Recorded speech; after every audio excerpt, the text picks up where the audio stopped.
Assalamualaikum warahmatullahi wabarakatuh. Salam sejahtera, salam budaya, salam Indonesia, salam Nusantara, salam Pancasila, salam merah putih, salam NKRI. Perkenalkan, nama saya Muhammad Hasyim Makarim dengan NIM 16092420241. Saya dari kelas reguler D. Di sini saya diberi penugasan dengan mata kuliah Bahasa Indonesia dengan tugas menjelaskan tentang kedudukan bahasa Indonesia sebagai bahasa nasional dan bahasa negara, peran bahasa Indonesia dalam kehidupan sosial dan kenegaraan. Oke, dimulai dari pengertian bahasa Indonesia yang dipakai sekarang berasal dari bahasa Melayu atau bahasa pergaulan atau lingua franca. Bahasa tersebut digunakan sejak lama sebagai bahasa perantara, tidak hanya di Kepulauan Nusantara, tetapi juga di hampir seluruh Asia Tenggara. Hal ini diperkuat dengan ditemukan prasasti-prasasti kuno yang ditulis sebagai dengan menggunakan bahasa Melayu secara resmi. Bahasa Indonesia dikumandangkan pada peristiwa Sumpah Pemuda tanggal 28 Oktober tahun 1928.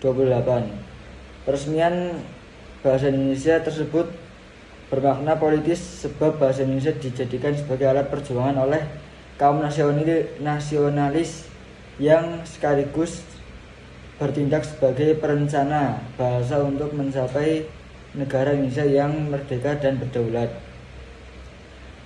Peresmian nama itu juga menunjukkan bahwa sebelum peristiwa Sumpah Pemuda itu nama bahasa Indonesia sudah ada.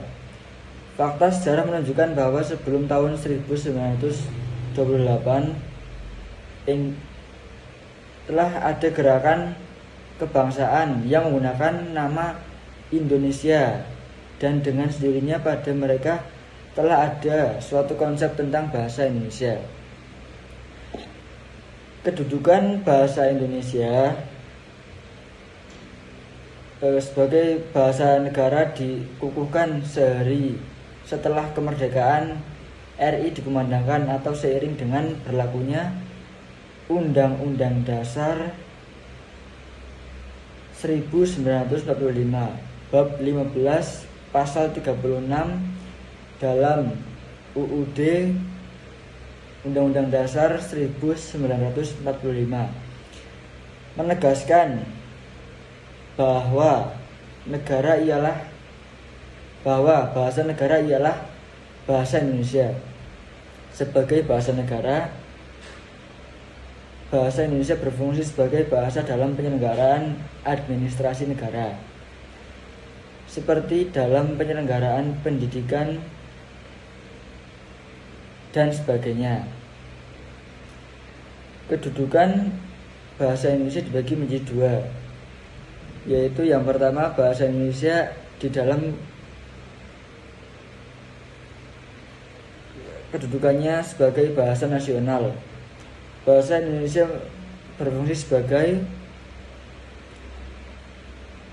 lambang kebanggaan kebangsaan, lambang identitas nasional, alat penghubung antar warga, antar daerah, dan antar budaya.